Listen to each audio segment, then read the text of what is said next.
ओम नमः शिवाय। हर हर महादेव। माता पार्वती की जय। प्यारे भक्तगणों, स्वागत है आप सभी का हमारे YouTube चैनल पर।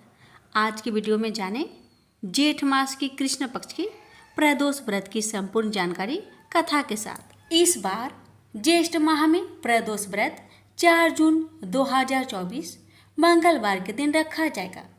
मंगलवार के दिन पड़ने की वजह से इसे भौम प्रदोष व्रत कहा जाता है। इस दिन भगवान शिव के साथ साथ हनुमान जी की पूजा भी करनी चाहिए।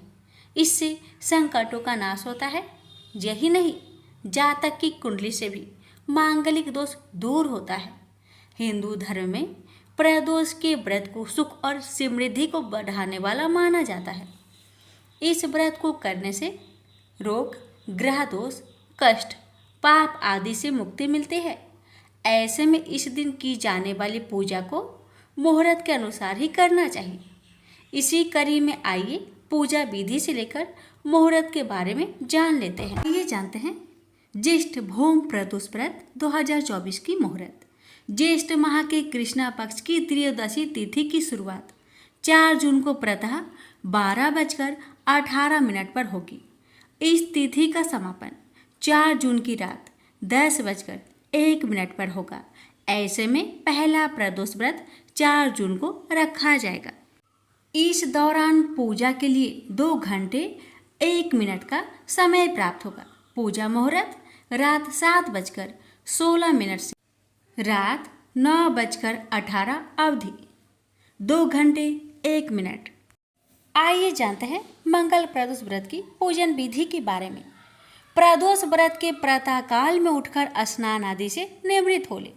उसके बाद ही स्नान कर ले। फिर साफ कपड़े पहने। फिर हाथ में जल लेकर प्रदोष व्रत और शिव पूजा का संकल्प करे। उसके बाद दैनिक पूजा कर ले। दिन भर ब्रह्मचार्य के नियम का पालन करे। दिन भर फलाहार पर रहे। शाम को शुभ मुहूर्त में मंगल प्रदोष व्रत की पूजा करे। इसके लिए शाम को शिव मंदिर में जाए या घर पर ही पूजा करे। सबसे पहले भगवान शिव का गंगा जल और गाय के दूध से अभिषेक करें। फिर अक्षत, फूल, चंदन, फल, भांग, मदार पुष्प, धतूरा, बेलपत्र, सामी के पत्ते, धूप, दीप आदि अर्पित करें। शिव जी को शक्कर या शहद का भोग लगाए। फिर शिव चालीसा और भौम प्रदोष व्रत कथा पढ़े। उसके बाद शिव जी की आरती करें। पूजा के अंत में कमियों और गलतियों के लिए क्षमा प्रार्थना कर ले। अब रात के समय में रात्रि जागरण करें। अगले दिन सुबह में स्नान और दान के बाद पारण करके व्रत को पूरा कर ले। अब जानते हैं मंगल प्रदोष व्रत के 3 फायदे। मंगल प्रदोष व्रत करने से भगवान शिव की कृपा प्राप्त होती है। यदि आप पर कोई कर्ज है तो व्रत रखकर शिव जी के साथ हनुमान जी की पूजा करें। ऐसा करने से आप कर्ज मुक्त हो सकते हैं। यदि आपकी कुंडली में मंगल दोष है तो आपको भौम प्रदोष व्रत रखकर शिव पूजा करनी चाहिए। भगवान भोलेनाथ के आशीर्वाद से कुंडली की मंगल दोष के दुष्प्रभाव दूर हो सकते हैं। प्रदोष व्रत करने से सारे कष्ट दूर होते हैं। मन को शांति प्राप्त होती है। मन का विकार दूर होता है। शिव जी हर संकट दूर करते हैं। अब श्रवण करते हैं भौम प्रदोष व्रत कथा। सूत जी बोले, अब मैं मंगल त्रयोदशी व्रत का विधि विधान कहता हूँ। मंगलवार के दिन व्याधियों का नाशक है। इस व्रत में एक समय व्रती को गेहूं और गुड़ का भोजन करना चाहिए। इस व्रत के करने से मनुष्य सभी पापों व रोगों से मुक्त हो जाता है। इसमें किसी प्रकार का संचय नहीं। अब मैं आपको उस बुढ़िया की कथा सुनाता हूँ जिसने यह व्रत किया, वह मोक्ष को प्राप्त हुई। अत्यंत प्राचीन काल की घटना है। एक नगर में एक बुढ़िया रहती थी। उसके मांगल्य नाम का एक पुत्र था। वृद्धा को हनुमान जी पर बड़ी श्रद्धा थी। वह प्रत्येक मंगलवार को हनुमान जी का व्रत रखकर यथा विधि उनको भोग लगाती थी। इसके अलावा मंगलवार को एक ना तो घर लिपती थी, और ना ही मिट्टी खोदती थी। इसी प्रकार से व्रत रखते हुए जब उसे काफी दिन बीत गए तो हनुमान जी ने सोचा कि चलो आज इस वृद्धा की श्रद्धा की परीक्षा करें। वे साधु का भेष बनाकर उसके द्वार पर जा पहुंचे और पुकारे, है कोई हनुमान का भक्त जो हमारी इच्छा पूरी करे। वृद्धा ने यह पुकार सुनी तो बाहर आई और महाराज क्या आज्ञा है। साधु भेषधारी हनुमान जी बोले कि मैं भूखा हूँ, भोजन करूँगा, तू थोड़ी सी जमीन लीप दे। वृद्धा बड़ी दुविधा में पड़ गई। अंत में हाथ जोड़कर प्रार्थना की, हे महाराज, लीपने और मिट्टी खोदने के अतिरिक्त जो काम आप कहे वह मैं करने को तैयार हूँ। साधु ने 3 बार परीक्षा करने की बात कहा, तू अपने बेटे को बुला, मैं उसे औधा लेटाकर उसकी पीठ पर आग जलाकर भोजन बनाऊंगा। वृद्धा ने सुना तो पैरों तले उसकी धरती खिसक गई, मगर वह वचन हार चुकी थी। उसने मांगल्य को पुकारकर साधु महाराज के हवाले कर दिया, मगर साधु ऐसे मानने वाले न थे। उन्होंने वृद्धा के हाथों से ही मांगल्य को औधार लिटाकर उसकी पीठ पर आग जलवाई। आग जलाकर दुखी मन से वृद्धा अपने घर के अंदर जा घुसी। साधु जब भोजन को बनाकर कहा कि वह मंगल्य को पुकारे ताकि वह भी आकर भोग लगा ले, वृद्धा ने आंसू भरकर कहने लगी कि अब उसका नाम लेकर मेरे हृदय को और ना दुखाओ। लेकिन साधु महाराज न माने। वृद्धा को भोजन के लिए मांगल्य को पुकारना पड़ा। पुकारने की ही देर थी कि मांगल्य बाहर से हंसता हुआ घर में दौड़ आया। मांगल्य को जीता जागता देखकर वृद्धा को सुखद आश्चर्य हुआ। वह साधु महाराज के चरणों में गिर पड़ी। साधु महाराज ने उसे असली रूप में दर्शन दिए। हनुमान जी को अपने आंगन में देखकर वृद्धा को लगा कि जीवन सफल हो गया। प्रेम से बोलिए, पवन पुत्र हनुमान की जय। हर हर महादेव, माता पार्वती की जय। स्कंद पुराण में वर्णित एक कथा के अनुसार प्राचीन काल में एक विधवा ब्राह्मणी अपने पुत्र को लेकर भिक्षा लेने जाती थी और संध्या को लौटती थी। एक दिन जब वह भिक्षा लेकर लौट रही थी तो उसे नदी किनारे एक सुंदर बालक दिखाई दिया जो विदर्भ देश का राजकुमार धर्मगुप्त था। शत्रुओं ने उसके पिता को मारकर उसका राज्य हड़प लिया था। उसकी माता की भी मृत्यु अकाल हुई थी। ब्राह्मणी को उस बालक को देखकर बहुत दया आई और उसने उस बालक को अपना लिया और उसका पालन पोषण किया। कुछ समय पश्चात ब्राह्मणी दोनों बालक के साथ देवयोग से देव मंदिर में गई। वहां उनकी भेंट ऋषि सांडल्य से हुई। ऋषि सांडल्य ने ब्राह्मणी को बताया कि जो बालक उन्हें मिला है वह विदर्भ देश का राजा का पुत्र है जो युद्ध में मारे गए थे और उनकी माता को ग्रह ने अपना भोजन बना लिया था। ऋषि सांडल्य ने ब्राह्मणी को प्रदोष व्रत करने की सलाह दी। ऋषि आज्ञा से दोनों बालकों ने भी प्रदोष व्रत करना शुरू कर दिया। एक दिन दोनों बालक वन में घूम रहे थे, तभी उन्हें कुछ गंधर्व कन्याएं नजर आई। ब्राह्मण बालक तो घर लौट आया, किंतु राजकुमार धर्मगुप्त अंशुमति नाम की गंधर्व कन्या से बात करने लगे। गंधर्व कन्या और राजकुमार एक दूसरे पर मोहित हो गए। कन्या ने विवाह हेतु राजकुमार को अपने पिता से मिलवाने के लिए बुलवाया। दूसरे दिन जब वह पुनः गंधर्व कन्या से मिलने आया तो गंधर्व कन्या के पिता ने बताया कि वह विदर्भ देश का राजकुमार है। भगवान शिव की आज्ञा से गंधर्व राज ने अपनी पुत्री का विवाह राजकुमार धर्मगुप्त से करवाया। इसके बाद राजकुमार धर्मगुप्त ने गंधर्व सेना की सहायता से विदर्भ देश पर पुनः आधिपत्य प्राप्त किया। यह सब ब्राह्मणी और राजकुमार धर्मगुप्त के प्रदोष व्रत करने का फल था। स्कंद पुराण के अनुसार जो भक्त प्रदोष व्रत के दिन शिव पूजा के बाद एकाग्र होकर प्रदोष व्रत कथा सुनता या पढ़ता है उसे 100 जन्मों तक कभी दरिद्रता नहीं होती। प्रेम से बोलिए, उमापति शंकर भगवान की जय। एक समय की बात है, कि बहुत वर्ष पूर्व ऋषि मुनि भगवान को पाने के लिए कठोर तपस्या करते थे। यह तपस्या कैसी रहती थी? एक पांव पर खड़े होकर नमस्कार की मुद्रा में भगवान का नाम जप करना, पानी में नमस्कार की मुद्रा में खड़े रहकर अखंड भगवान का नाम जप करना, हिमालय जैसे पर्वत पर जाकर अंत ठंड में एक ही जगह अनेक वर्ष तक बैठकर नाम जप करना, इस प्रकार तपस्या की जाती थी। तपस्या के समय न कुछ खाया जाता था, न ही पिया जाता था। इसी प्रकार कठोर तपस्या करने के बाद भगवान भक्त पर प्रसन्न होकर उन्हें आशीर्वाद देते थे। इसी प्रकार भगवान शंकर को पति रूप में पाने के लिए माता पार्वती कठोर तपस्या कर रहे थे। तपस्या के समय वह भगवान के चिंतन में ध्यान मग्न बैठी थी। उनकी तपस्या पूर्ण होने ही वाली थी कि उसी समय उन्हें एक बालक के डूबने की चीख सुनाई दी। माता तुरंत उठकर वहां पहुंची। उन्होंने देखा एक मगरमच्छ बालक को पानी के अंदर खींच रहा है। वह बालक अपने प्राण बचाने के लिए बहुत प्रयास कर रहा था तथा मगरमच्छ उसे खाने का प्रयास कर रहा था। अंततः करुणामयी माता पार्वती को बालक पर दया आई।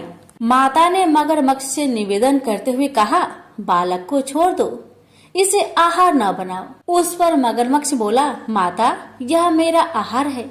मुझे हर छठे दिन भूख मिटाने के लिए जो पहले मिलता है वह मेरा आहार होता है। मेरा आहार ब्रह्मा ने निश्चित किया है। माता पार्वती ने फिर कहा, आप इसे छोड़ दो, मैं इसके बदले अपनी तपस्या का फल आपको दूंगी। पार्वती माता ने बालक के प्राणों की रक्षा के लिए अपनी कठोर तपस्या का फल दांव पर लगाया। मगरमच्छ ने भी उसे स्वीकार किया। पार्वती माता ने उसी समय संकल्प किया और अपनी पूरी तपस्या का फल उस मगरमच्छ को दे दिया। मगरमच्छ को माता के तपस्या का फल प्राप्त होने के कारण वह सूर्य के जैसे चमक उठा। उसकी बुद्धि में शुद्ध हो गई। उसने कहा, माता आप अपना पुण्य वापस ले लीजिए, मैं इस बालक को छोड़ दूंगा। माता ने तो वचन दिया था, इसलिए उन्होंने तपस्या का फल वापस लेने से मना कर दिया और वह बालक को गोद में लेकर ममता से दुलारने लगी। बाद में माता ने उस बालक को उसके घर सुरक्षित लौटा दिया और वे अपने स्थान पर वापस आ गई। भगवान शिव जी को प्राप्त करने हेतु उन्होंने पुनः तप करना आरंभ कर दिया। उसी समय भगवान शिव जी माता पार्वती के सामने प्रकट हो गए। भगवान शिव जी उन्हें बोले, पार्वती अब तुम्हें तप करने की आवश्यकता नहीं है। हर प्राणी में मेरा ही वास है। तुमने उस मगरमच्छ को अपने तप का जो फल दिया है वह मुझे ही प्राप्त हुआ है, इसलिए तुम्हारे तप का फल अनंत गुना हो गया है। तुमने करुणा और ममता से द्रवित होकर बालक की रक्षा की, इसलिए मैं तुम पर प्रसन्न हूँ और तुम्हें अपनी पत्नी के रूप में स्वीकार करता हूँ। प्रेम से बोलिए उमापति शंकर भगवान की जय। एक समय की बात है, एक क्षेत्र में पुत्र की प्राप्ति हेतु भगवान शिव से आज्ञा लेकर पार्वती ने 1 वर्ष तक चलने वाले पुण्य व्रत का समापन किया। व्रत की समाप्ति पर पुरोहित सनत कुमार ने देवी पार्वती से कहा, सुब्रते मुझे दक्षिणा चाहिए। पार्वती ने मुंह मांगी दक्षिणा देने का वचन दिया। फिर क्या था, पुरोहित बने सनत कुमार ने अस्वाभाविक दक्षिणा की याचना की। देवी इस व्रत में दक्षिणा स्वरूप मुझे अपने पति को दीजिए। यह सुनते ही देवी पार्वती पर जैसे वज्रपात हुआ। वो व्याकुल होकर विलाप करती हुई मूर्छित हो गई। पार्वती को मूर्छित देखकर ब्रह्मा, विष्णु और मुनियों को हंसी आ गई। उन्होंने पार्वती को समझाने के लिए भगवान शिव को भेजा।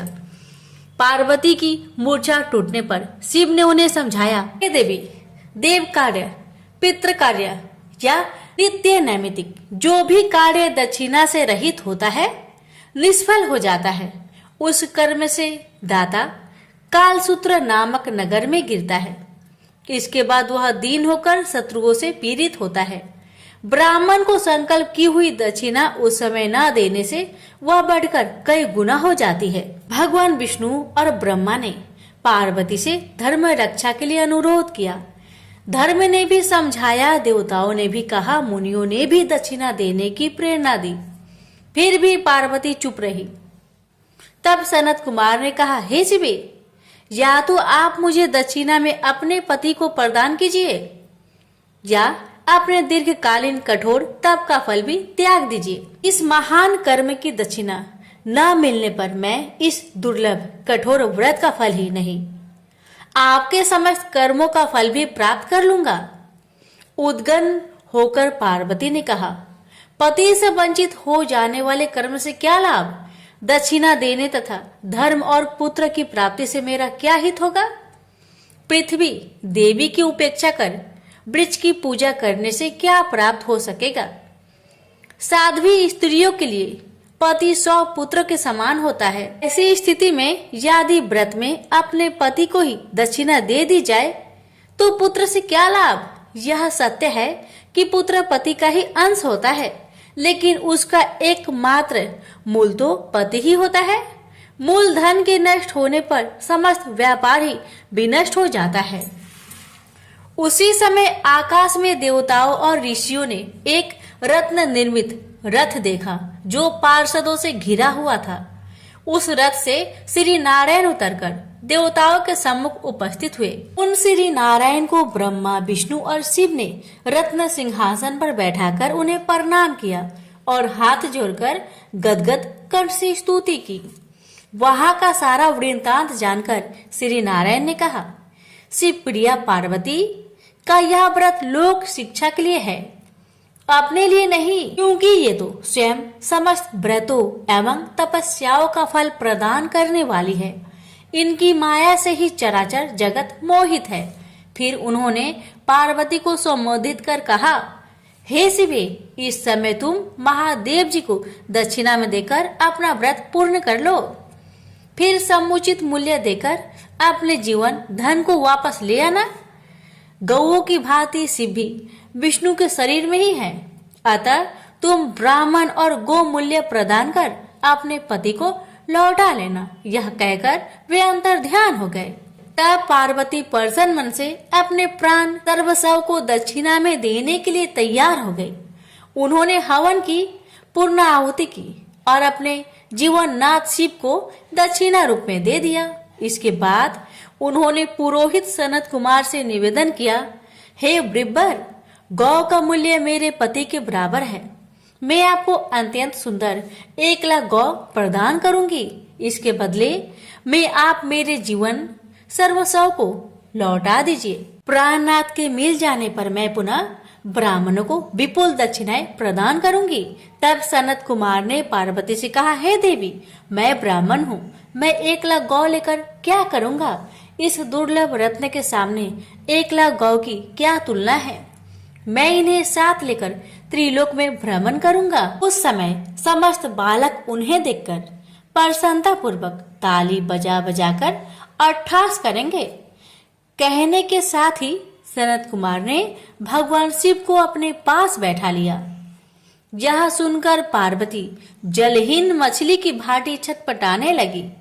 उन्होंने मन ही मन सोचा, कैसा दुर्भाग्य है मेरा कि मुझे ना तो अभिष्ट देव का दर्शन ही हुआ और ना ही व्रत का फल प्राप्त हो सका। आधीर होकर वे अपने प्राण त्यागने के लिए प्रस्तुत हो गई।